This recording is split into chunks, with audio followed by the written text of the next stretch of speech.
What's up, guys, and welcome back to the channel. We got a special one for you today. As you can see, there's something different sitting right here. This is obviously a 5th gen Cummins. I believe it is a 2022. As you can see, this thing is completely stock. Now, these new 5th gens have a slew of things that people are, on edge about. One of them being the grid heater bolt. Now, that attains to all 6.7s and honestly 5.9s for that matter. We're going to take care of that today, along with letting this thing breathe as much as they can. These 5th gens don't like aftermarket intakes too much or aftermarket filters. This new platform is just full of different, nooks and crannies of things that are just very interesting. However, we got a Banks cold air intake going on this today. Dry filter, non-oiled. We don't want any interference with the sensors here and causing it to flick any lights on. We don't want that. Next thing we're gonna do is we are getting rid of this intake horn, the grid heater. We're doing grid heater delete and getting the Banks Monster Ram intake horn installed on this truck. We're gonna go through the whole process. Obviously, you guys know deleting the grid heater is somewhat of a process, and a lot of you are interested in tackling it and doing it. I'm gonna show you how to do that, and we'll get it done right now. Okay, so like I said, we're doing the cold air intake for Banks and the Monster Ram from Banks. There's a lot, and I'm just saying, there is a lot of products on the market that do this similar function. Get rid of your grid heater, give you a new intake horn, and all that. Banks has hours and hours of R&D into their stuff. They got all their proven results, dyno tested, ready to go. There's a reason why this is priced the way it is compared to others, including quality within that. Like I've said, I've used Banks products since I was 16 years old, and I haven't been let down once. So that says a lot. All right, this box has our Monster Ram intake horn in it. It's just raw. It's gonna look good underneath there. No powder coat, no nothing. It also comes in red or black. And you can also take this intake horn yourself and powder coat it any color you want. Here is the intake horn. Obviously, you guys can see 50 state compliant. This thing is just all around literally beautiful. Wow, look at that. Amazing machining. That thing looks great. We'll show you a difference, but look at how much air that thing can suck. I'll show you the stock one. You'll be real confused if you haven't seen it before.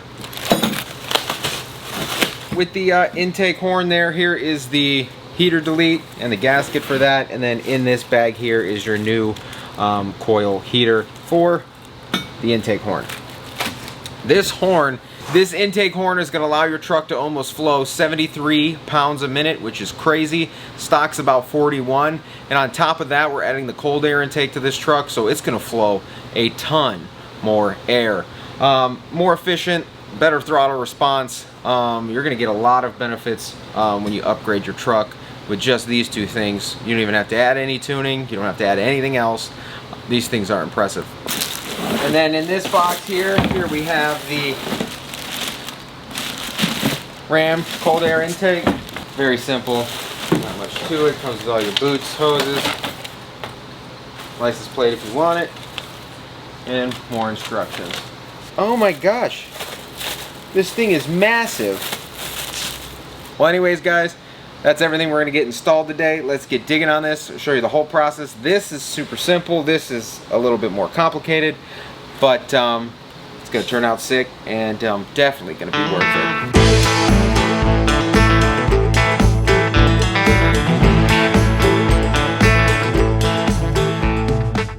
Alright, so we're going to do the intake horn first because the cold air intake's a little bit easier. First thing you got to do is take off this plate. Now on my truck, my 4th gen, I have the 1st gen intake horn, and it still fits underneath this plastic. However, this time with the 2nd gen and the EGR all mounted on top, this beauty plate is no longer of use. So we're going to remove that for 8mm. Pull your dipstick out. take this cover off. And then honestly, while you're at it, you just put the dipstick, put it back in there. All right, next thing we gotta do is get this valve cover off, really. Panel tool, there's a couple wiring harnesses. Pop them off. Now that this is moved, you got access to all of the 8mm nuts.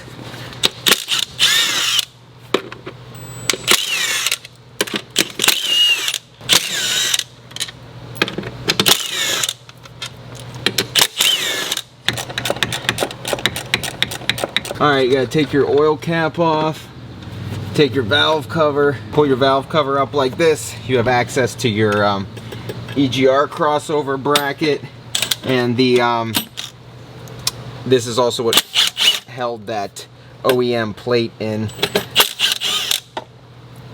Decorative piece. We'll take these out, remove your bracket, bolts back in there.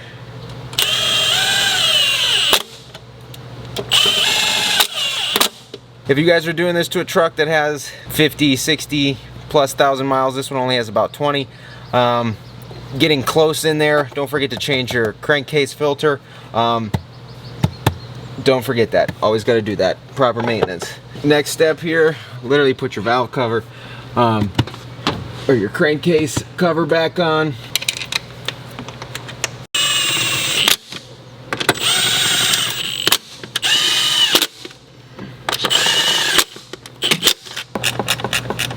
Okay, so now this EGR crossover tube, there's a bracket on the front, 8mm. You gotta take it off. Got a flex head ratchet kind of tucked in there down by the side, and you can break it free. This one is not the fastest bolt to get out, but take your time, it'll come.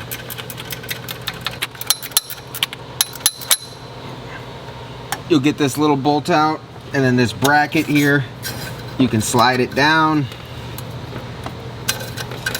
and you're just gonna remove it. Okay, so now that we got all that situated, we got to take this EGR crossover tube off. There's a gasket here and there's a gasket here. Don't let them fall. We got to take this sensor out. We can start doing that by popping this plug out of the throttle body heat shield there. There's this, and then we actually got to take that heat shield off. There's a 13 mil up there, and then a 10 down here.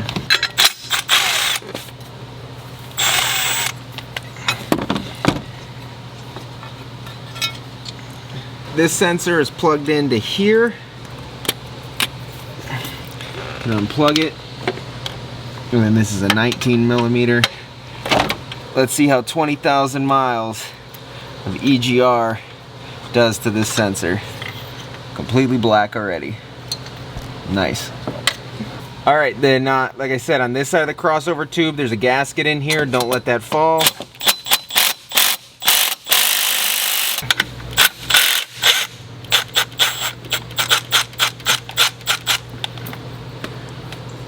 Okay, so on this side, you're going to take the EGR crossover tube, lift up. You're going to want to take this clamp off, and make sure you grab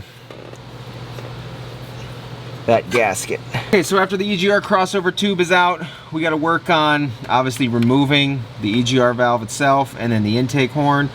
To do that, a lot of things need unplugged. We're going to start here with our actually our grid heater itself. The little bolt is down, or the little nuts down there.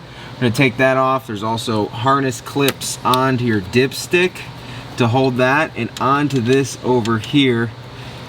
Older models may be zip tied. These can pop out. Down here it's into that bracket, and then over here you should be good once we disconnect that nut. There's a 10 mil on that. Zip that off. Detach it from all the clips you can see, and you can put this out of the way, but that is what activates your grid heater there. Another harness here attached to your dipstick. You can also then remove your dipstick. on the back of your intake horn and EGR valve, you got this harness. Unplug this one, and then down here, unplug that map sensor on the back of the throttle valve. Okay, so here on top of the intake horn, you can do this now or later really, but this will remove your EGR valve.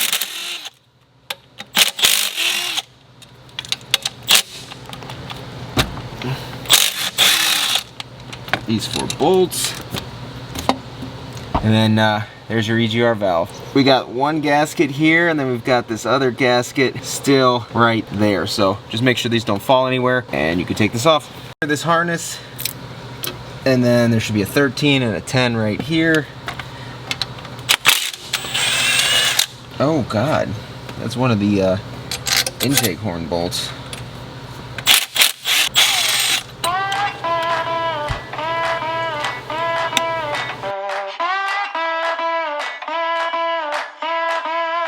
Okay, so now that we got all that done, it's time to get the intake horn up and out. 11 mil down here. Break it free from the boost tube. Slide the boost tube off the intake horn. Now we're left with 5 10 mils right here on the intake horn itself. We'll be able to get this out, and then we can start getting the rail out.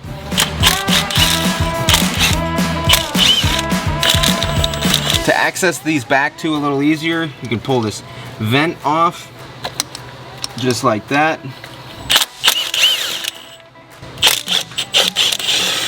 Okay, so now your intake horn is loose.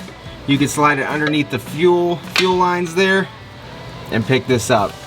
This is, first of all, here's the factory size hole compared to the Banks one. We'll compare that in a second. But here is 23,000 miles of EGR use on this thing. This thing is getting caked already. Okay, so here's your grid heater, guys. Put a rag in any open holes. We're gonna be getting this off in a second, so once we open this, we'll close it off. But protect those things. Here, we gotta take off this foam thing and a couple more harnesses, this back vent tube, and we'll be able to access the fuel rail here. We're gonna unplug our crankcase vent sensor here.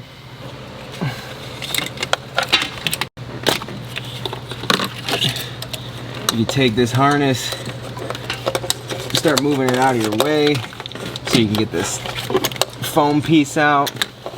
Okay, after you get that little rubber piece out covering the rail, you've got these injector harness things left.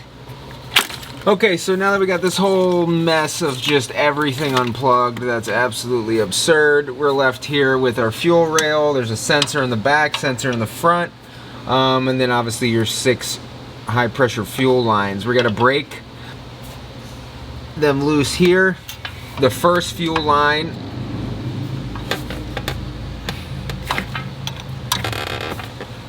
in the row is actually gonna get replaced by one that Banks made, so the big intake horn can fit in here. So we won't need to reuse injection line number 1, but the rest of them we will. So start taking these off one by one, and the feed line over here. Okay, and then with the Banks kit, they give you these little red caps. So each time you take off a line, it gives you a little cap, and the same thing over here.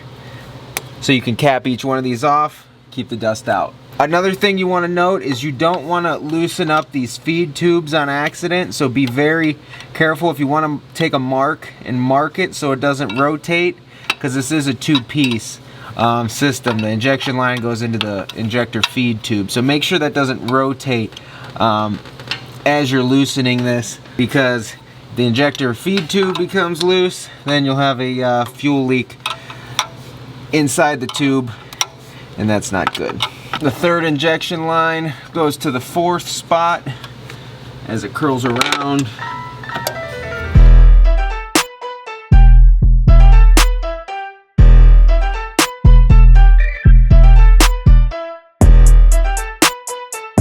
Okay, so the number 6 injection line, you're supposed to loosen it, get it out of the way. Now the back, the one that connects to the injector feed tube, that part in the block is surrounded by a bracket. Now if you took the crankcase cover off, the valve cover off, the gasket, all that, got down to the rocker box and did that, you have a significantly better approach angle to get that fuel line off. So if you're building a motor and doing it all at once, it's significantly easier to get the injection lines off. There's just a bracket that tucks in there and holds it in there pretty tight. So if you're not doing all of this, it's going to be difficult to loosen that back one, just in general, just to give you guys a fair warning. But here we have the three things, the three bolts off the rail loose. We can lift it up here. The rest of everything we have to do here is pretty much take out this grid heater plate.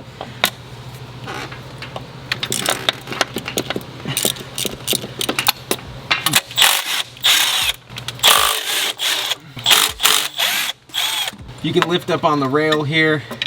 You can grab the whole heater plate just like that. Okay, so here's the whole intake plenum and grid heater for your 6.7 Cummins. As you can see, the lead attaches here, comes down here. This nut right here, along with this nut right here, is your problem. Either one of these nuts, what happens is, I'm assuming it either grounds this thing out or puts a positive charge to it, or it's already, I don't know what, but then that'll make this thing glow red hot. Well, what happens is this nut ends up welding itself to this thing at some point from the electricity, and it just snaps off, and then that's when your motor sucks it in, bounces it around on a piston, and you got to rebuild your whole motor. Same thing over here. This one, 20,000 miles, everything looks good, intact, no issues here. But that's the thing with this. People are gonna say, oh, it doesn't happen if you don't use grid heaters or you're in a warm climate. Not the case. People have got this in Texas, California, all those places. It's not just that. I don't know what's going on or what kind of sends an over voltage to this to weld itself apart, but I don't know. I don't know. The little coil heater in the intake is definitely gonna keep this nut from getting sucked in and destroying this motor.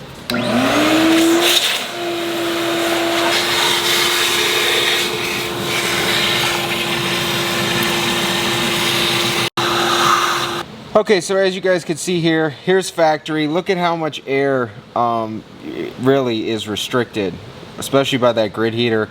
You're getting, I mean, a good amount of flow. However, obviously taking that out of there, opening that hole up a little bit, it's gonna suck a lot more air. All we gotta do is transfer the sensor over and we can start putting this back in.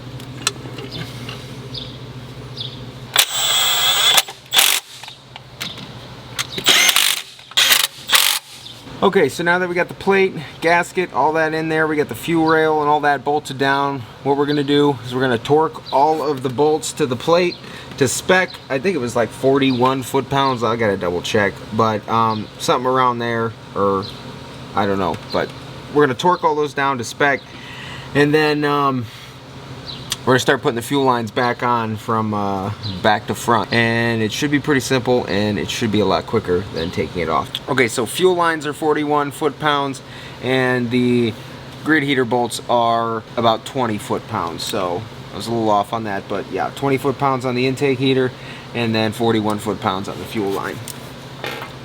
Go through, we're gonna torque them all down.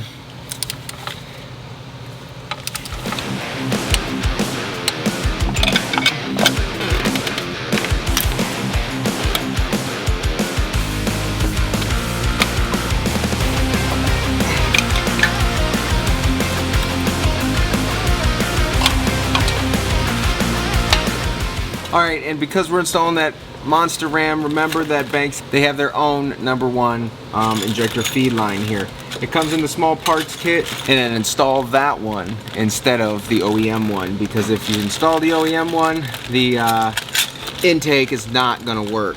Tucks in there just like that, no issues, and it'll clear the Monster Ram.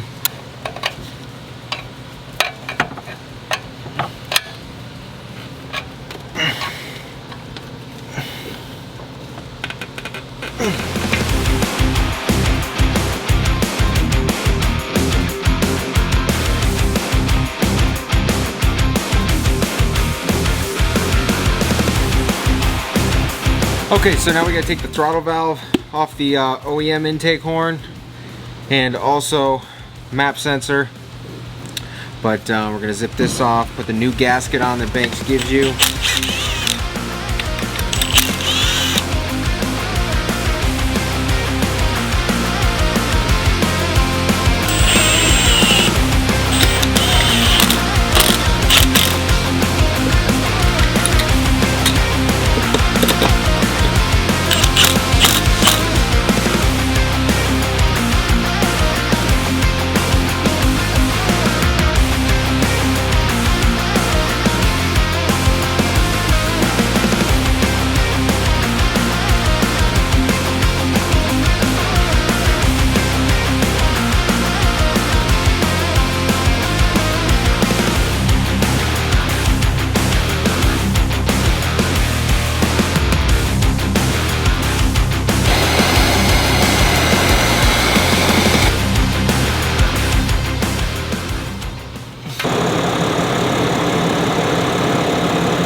Alright guys, well there you have the Monster Ram installed, the Gen 2. Other than that, we gotta knock out this cold air intake real quick. We gotta get the box off, the tube off. The Banks one will fit all up in here and connect to the scoop. And I think the only thing else we gotta do on this really is take out these sensors here. We're gonna swap out that tube and box for this tube and box.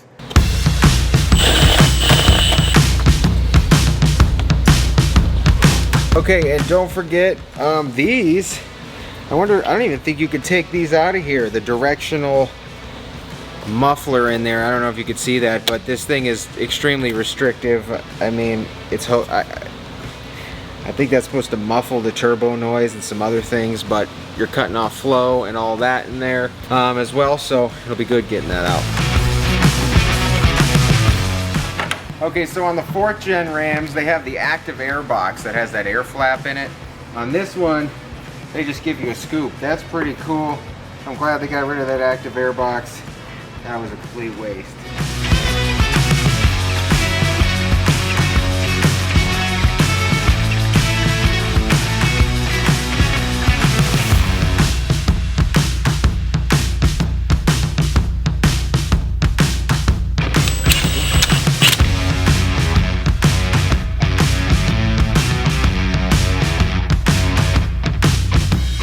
Alright, so there you guys have it. You got the Banks Gen 2 Monster Ram intake horn installed along with the Banks Ram Air cold air intake on this beautiful 5th gen Cummins.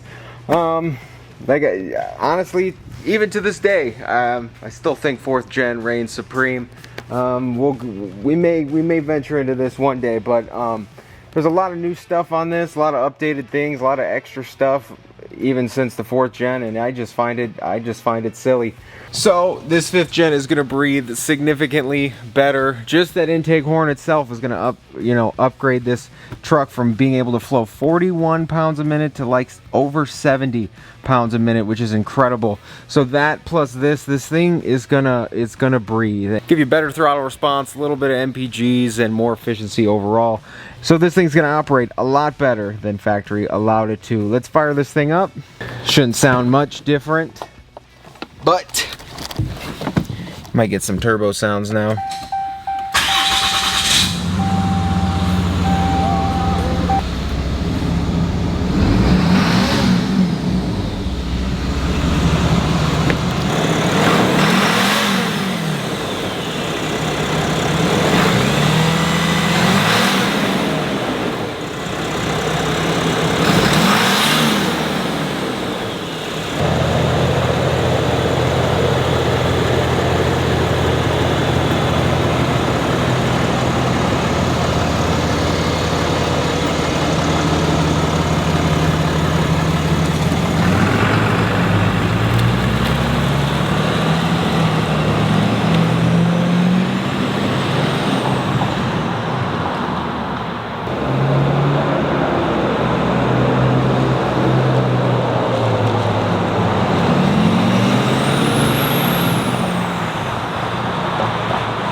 Okay, you can definitely hear the turbo 10 times more. You can also, you can feel it 100% from when I drove this before till now. You can feel the throttle response. It literally, I mean, it's just there now. Before it kind of like, you know, got itself into going, it just goes now. That's actually very impressive. No tune, no nothing, just bolt-ons. Sounds better, more efficient, and it definitely drives so much better.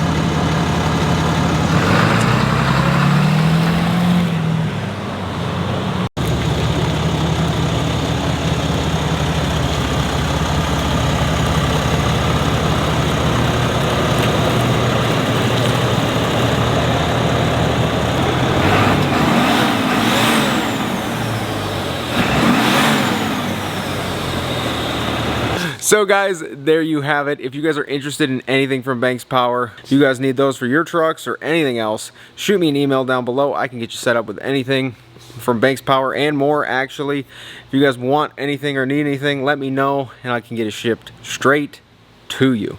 Other than that, guys, we got a lot of stuff coming, especially a lot more stuff coming for Banks on our 3rd gen build. That's coming. We just got to finish up this Bronco over here. And that's going to be happening very soon as well. Now that the lift in this area is open, we got to do some rearranging here because it's getting lifted. So if you guys enjoyed this video, shoot a thumbs up. If you haven't been here before, please get down there, click subscribe, drop me a comment if you haven't already. Take care, guys, and I'll see you in the next one.